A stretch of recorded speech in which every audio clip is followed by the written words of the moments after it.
Bismillahirrahmanirrahim. Assalamualaikum warahmatullahi wabarakatuh. Pada pertemuan kali ini untuk mata kuliah Sastra Daerah Aceh, saya akan menjelaskan puisi Aceh. Pada pertemuan sebelumnya, saya sudah menugaskan kepada kalian untuk menjawab sejumlah soal terkait puisi Aceh, yaitu pantun dan syair. Insya Allah akan kita bahas nanti pada tanggal 20 Kamis depan. Nah, pada pertemuan kali ini saya akan menjelaskan mengenai jenis puisi Aceh yang lain. Dan ini juga termasuk puisi Aceh yang lama, puisi lama Aceh. Yaitu nalam, peribahasa, dan pepatah. Ya, nalam, peribahasa, dan pepatah. Kita lihat dulu yang pertama, yaitu nalam. Nalam ini sering juga disebut dengan istilah nazam. Ya, jadi nalam atau nazam. Jadi ketika disebut nalam atau nazam itu barangnya sama. Nah, nalam atau nazam ini menurut Kamus Besar Bahasa Indonesia itu berasal dari Parsi. Ya, berasal dari Parsi. Isinya adalah tentang agama. Tentang agama. Maka yang dikatakan dengan nalam ini adalah puisi keagamaan atau puisi yang mengandung ajaran agama. Itu namanya nalam atau nazam. Nah, nalam atau nazam merupakan salah satu puisi Aceh yang eksistensinya kini sangat memprihatinkan jika dibandingkan dengan dulu. Ya. Kalau kita lihat dulu, sekitar tahun 1960, ya, itu para pembaca dan penyalin nazam itu cukup sukses di Aceh. Ya, mereka rela menempuh puluhan kilometer dari kota satu ke kota yang lain untuk membaca nazam. Kemudian dulu nazam juga dipakai dalam kegiatan pengajian, dalam pesta perkawinan, kemudian dalam maulid, kemudian ketika menunaikan nazar dan menyambut bulan suci Ramadan. Kemudian pembacaannya juga selama 4-6 hari. Nah, dalam kegiatan pembacaan itu diundang para ahli nazam. Jadi dulu eksistensi nazam itu luar biasa, tetapi tidak dengan zaman sekarang. Kalau sekarang eksistensi nazam itu sangat memprihatinkan. Ya, sebagian ahli nazam menyebutkan bahwa peminat nazam Aceh saat ini sangat berkurang, bahkan hilang. Begitu. Bahkan ada yang nyaris tanpa generasi penerus. Jadi pembaca nazam melahirkan ada anaknya ini tidak menjadi generasi penerus. Nah, jadi begitulah eksistensi nazam. Kemudian nazam itu memiliki ciri-ciri. Ciri-ciri nazam yang pertama, dia diucapkan atas beberapa bait. Ya, diucapkan atas beberapa bait dan berbuhu atau berjumlah suku kata 12. Ya. Jadi dia berjumlah suku kata itu 12. Nah, kemudian nazam itu lazimnya terdiri atas 2 baris. Ya, lazimnya terdiri atas 2 baris sebait.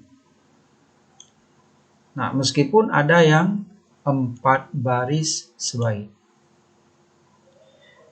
Nah, kalau yang 2 baris itu bersajak AA, sedangkan yang 4 baris bersajak AA. Nah, ini ciri-ciri nazam. Jadi selain tentang agama, ciri-ciri nazam itu dia berjumlah suku kata 12. Berjumlah suku katanya itu 12. Kemudian lazimnya atau umumnya ada 2 baris sebaik. Meskipun tidak dapat dipungkiri ada juga yang 4 baris sebaik. Kemudian sajaknya itu AA kalau 2 baris. Kemudian kalau 4 baris sajaknya AA. Nah, maksudnya begini. Kita lihat contoh nazam. Nah, ini contoh nazam. Nah, ini ada yang 4 baris tetapi banyak yang 2 baris. Kemudian di sini ada lagi menjadi 4 baris. Di sini 4 baris, tapi di atasnya 2 baris. Jadi lazimnya itu dia memang 2 baris. Kemudian apa yang dimaksud dengan dia itu berjumlah suku kata 12? Maksudnya begini, ya, maksud berjumlah suku kata 12, kita lihat ya ini ya. Wajib iman dum gedanyo akan nabi. Wa 1 suku kata. Kemudian jib 2, i 3, man 4, dum 5, ge 6, ta 7, nyo 8, a 9, kan 10, na 11, bi 12. Nah, itu maksudnya berjumlah 12 suku kata 12. Jumlah suku katanya itu ada 12. Itu maksudnya. Kemudian ini adalah contoh nazam ya. Contoh nazam. Nazam ini dibacakan berirama.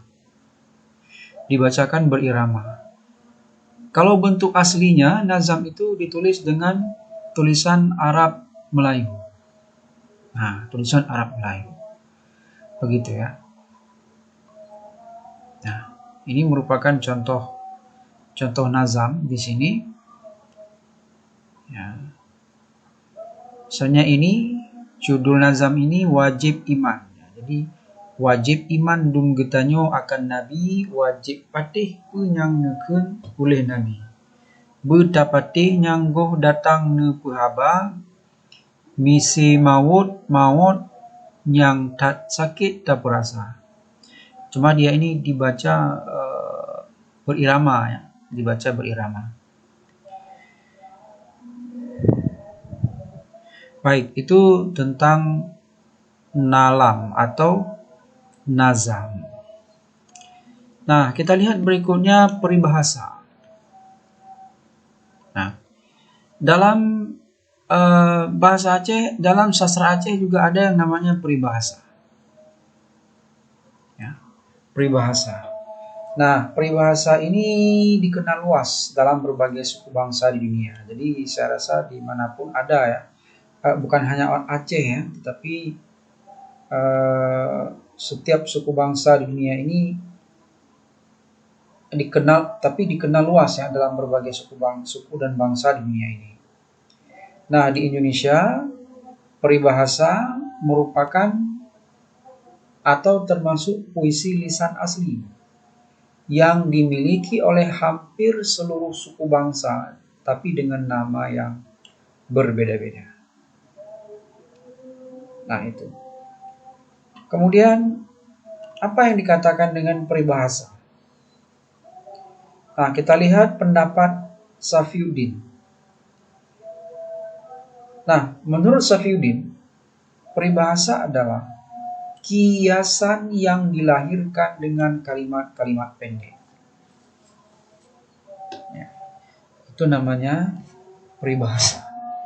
Jadi kiasan, bukan makna sebenarnya, tapi kiasan. Tapi menggunakan kalimat-kalimat pendek. Nah, selanjutnya menurut Arifin. Menurut Arifin, ungkapan pendek yang mengandung aturan tingkah laku sebagai prinsip hidup. Beda dengan Saifuddin tadi ya, dia berupa kiasan. Jadi Safiuddin ini memfokuskan pengertian peribahasa pada kiasan dan berbentuk kalimat-kalimat pendek. Kalau Arifin berbentuk pendek tetapi fokusnya ke aturan tingkah laku sebagai prinsip hidup. Nah, ini menurut Arifin. Kemudian menurut Cervantes dalam Dananjaya, peribahasa adalah kalimat pendek. Tetap ya, kalimat pendek. Sama dengan dua ahli yang di atas tadi. Kalimat pendek yang disarikan dari pengalaman yang panjang. Itu yang disebut dengan peribahasa. Jadi tidak ada berbaik-baik dia hanya berupa kalimat-kalimat pendek. Kemudian menurut Russell, peribahasa adalah kebijaksanaan orang banyak yang merupakan kecerdasan seseorang.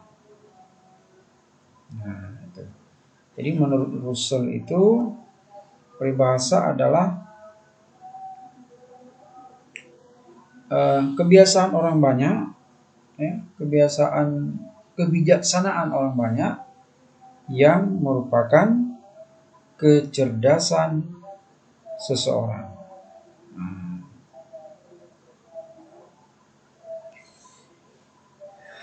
Nah, jadi itulah beberapa pengertian peribahasa. Jadi intinya adalah kalau kita lihat dari pengertian 4 ahli ini, pertama dia berupa kiasan, kemudian dalam bentuk kalimat-kalimat pendek, mengandung aturan tingkah laku sebagai prinsip hidup, dan merupakan kebijaksanaan orang banyak yang merupakan kecerdasan seseorang atau individu. Nah, itu kalau kita rangkum ya pengertian dari keempat ahli ini, itu disebut dengan peribahasa. Nah,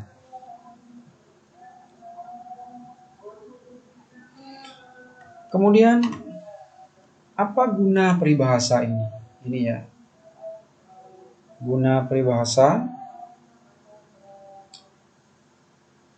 Yang pertama, sebagai sistem proyeksi.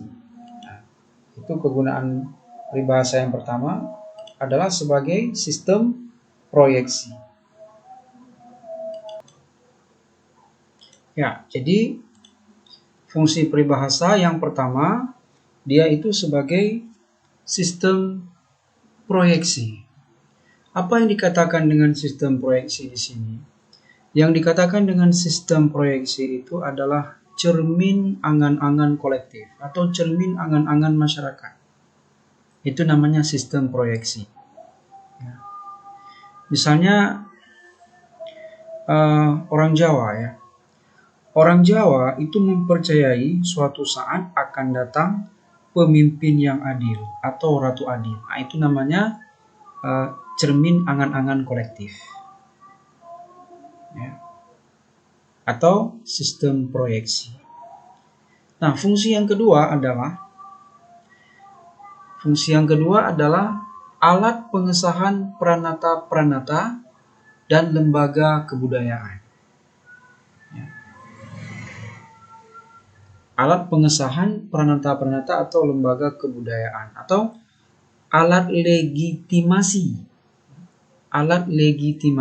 pranata-pranata kebudayaan. Misalnya ada tahayul bahwa pohon yang besar ada penunggunya. Nah, pohon yang besar ada penunggunya. Padahal sebenarnya yang dimaksudkan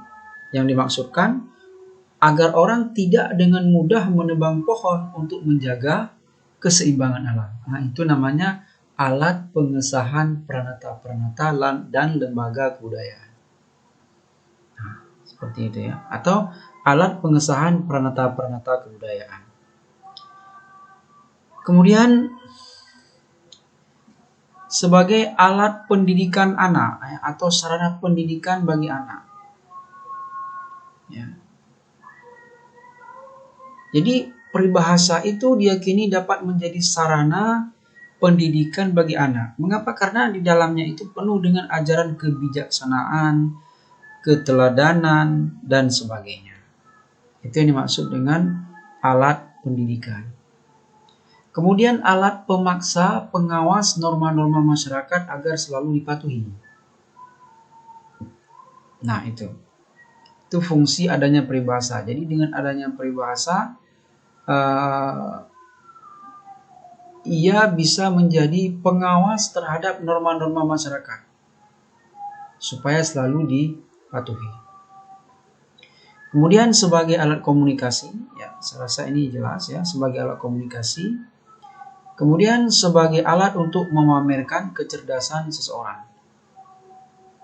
Nah, jadi diyakini bahwa orang yang mampu menggunakan peribahasa itu dianggap sebagai orang yang cerdas, ya. Nah, ya, jadi itu adalah fungsi peribahasa, ya, fungsi peribahasa. Jadi yang pertama, saya ulangi sedikit, fungsi peribahasa yang pertama itu sebagai sistem proyeksi. Apa arti sistem proyeksi? Artinya adalah bahasa itu bisa menjadi cermin angan-angan kolektif. Cermin angan-angan kolektif atau cermin angan-angan masyarakat. Nah, itu. Kemudian yang kedua, peribahasa itu juga selanjutnya dapat menjadi alat pengesahan pranata-pranata dan lembaga kebudayaan. Ya. Misalnya yang tadi saya sebutkan adalah kepercayaan masyarakat terhadap adanya penunggu di pohon besar, di sebuah pohon besar. Sehingga dengan dikatakan seperti itu, orang lain tidak berani menebang pohon itu karena dianggap ada penunggunya. Nah, kemudian yang ketiga, alat pendidikan bagi anak. Alat pendidikan bagi anak. Mengapa dikatakan peribahasa juga berfungsi sebagai alat pendidikan bagi anak?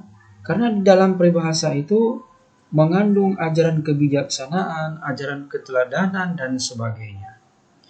Nah, selanjutnya sebagai alat pemaksa pengawas norma-norma masyarakat, ya, agar selalu dipatuhi.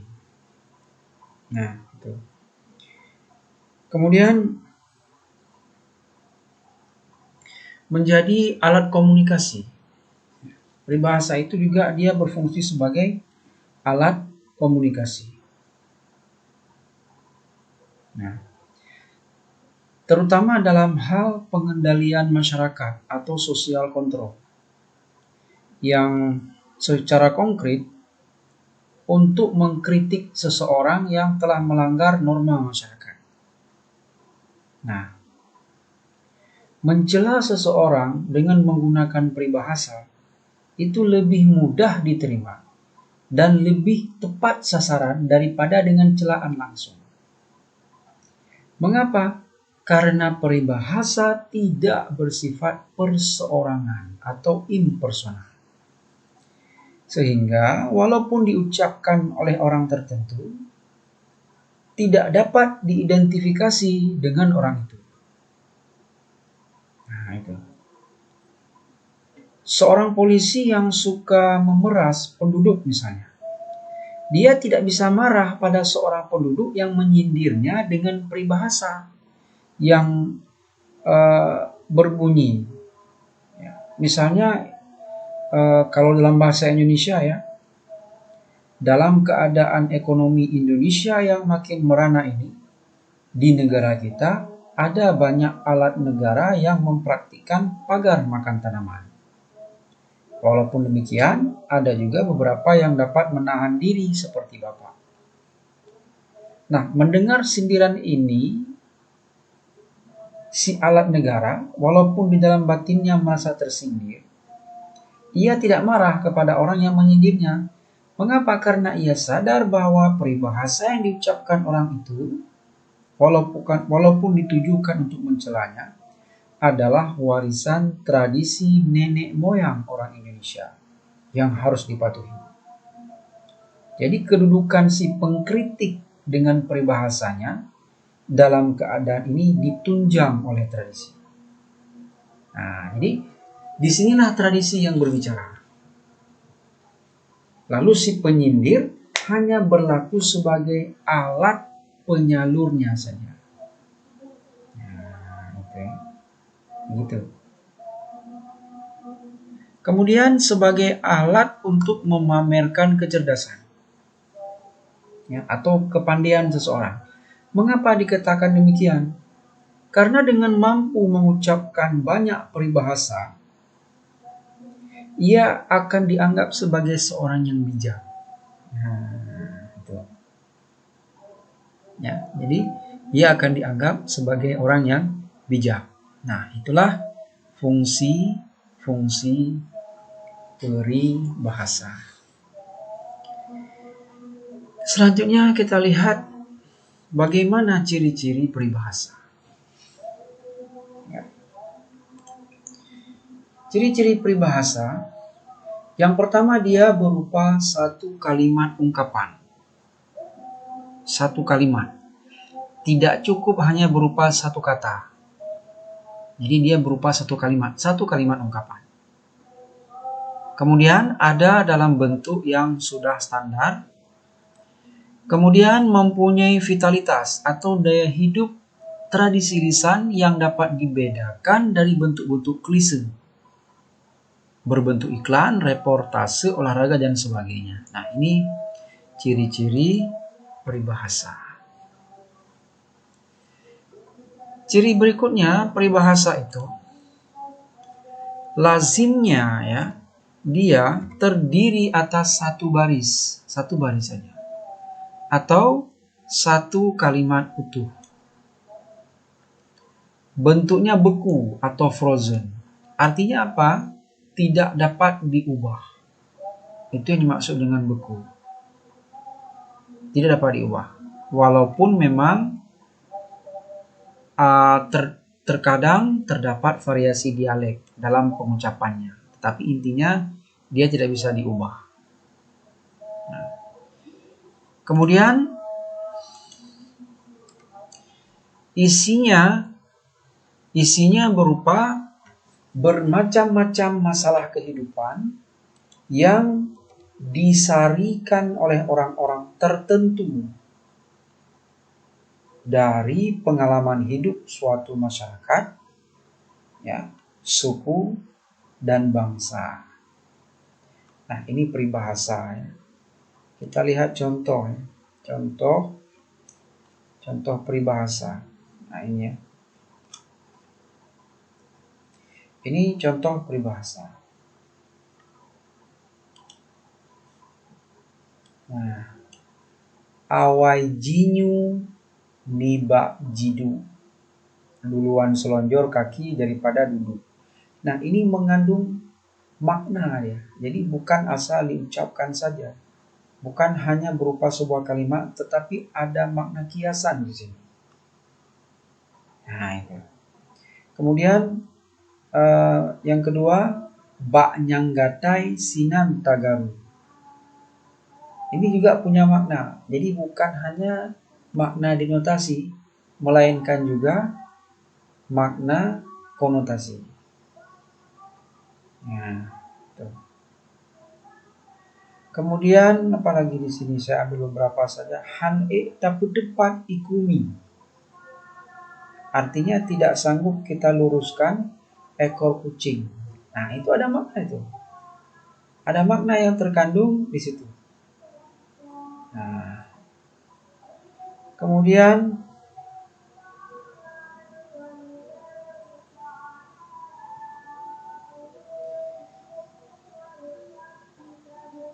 kai hanjut tapi sabi dengan are. Kal tidak boleh disamakan dengan are. Ya. Nah, ini adalah peribahasa Aceh yang sebenarnya dia memiliki makna. Begitu. Jadi dia berupa satu kalimat ya. dan kemudian dia ini memiliki makna. Nah, begitu. Saya lanjutkan, berikutnya ada yang namanya pepatah. Ya, pepatah. Pepatah dia juga merupakan kiasan yang dinyatakan dengan kalimat selesai, tetapi seolah-olah dipatah-patahkan. Nah, makanya dia dinamakan dengan pepatah. Apa yang dikiaskan? Yang dikiaskan adalah sesuatu tentang keadaan atau kelakuan seseorang. Itu pepatah. Kemudian pepatah juga dapat diartikan sebagai kiasan tepat yang bertujuan mematahkan cakap orang. Ya, cakap orang sehingga orang tersebut tidak dapat berkilah lagi. Kita lihat contoh pepatah ya, seperti ini. Nah, ini contohnya. Inong lage inong mano. Ya, inong lage inong mano. Kemudian indah haba niba rupa. Nah, kemudian si puntung rombame. Nah, ini semuanya ini untuk mematahkan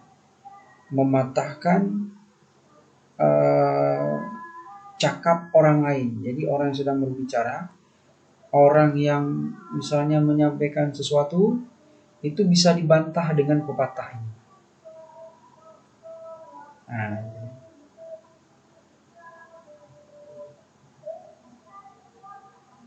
Nah, misalnya ini, rayu cilet dengan a, besar merasai daripada makan. Ini artinya. Nah, di sini untuk mematahkan percakapan seseorang yang dia itu hanya banyak bicara tapi tidak berbuat. Dia banyak berbicara tapi tidak berbuat. Jadi orang yang banyak berbicara tapi tidak berbuat itu akan disanggah dengan pepatah ini. Rayu cilet dengan a. Nah, begitu ya. Jadi ketika seseorang itu dia berbicara, saya akan begini, saya akan begini, saya maunya begini, saya maunya begini. Nah, orang Aceh langsung mengucapkan ini. Ya. Rayu cilet dengan a, bit kah rayu cilet dengan a. Ya, jadi langsung dipatahkan percakapan orang itu. Nah, mengapa? Karena mungkin dia tidak tidak sanggup mendengar lagi, gitu ya. Atau yang ini misalnya tumpang angin dengan purih. Nah, ini artinya menopang angin dengan lidi. Apa maknanya ini? Maknanya ini dia untuk mematahkan percakapan atau keadaan seseorang yang melakukan sesuatu yang tidak mungkin. Melakukan sesuatu yang tidak mungkin. Maka dipatahkanlah dengan pepatah ini, tumpang angin dengan purih. Nah, begitu ya. Nah, itu yang dikatakan dengan pepatah. Jadi, pepatah ini diciptakan untuk melukiskan watak sekelompok orang yang tidak sesuai antara perkataan dan perbuatan.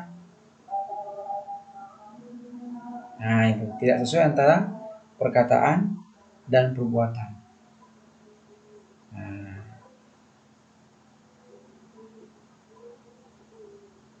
jadi dengan menggunakan pepatah itu sindirannya itu tentu lebih halus. Nah, itu ya, begitu ya. Nah, itu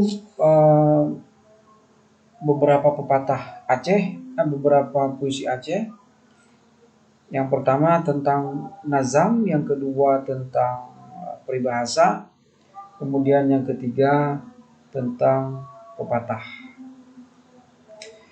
Cukup itu penjelasan saya. Silakan dibuat resumenya. Terima kasih. Saya akhiri. Wassalamualaikum warahmatullahi wabarakatuh.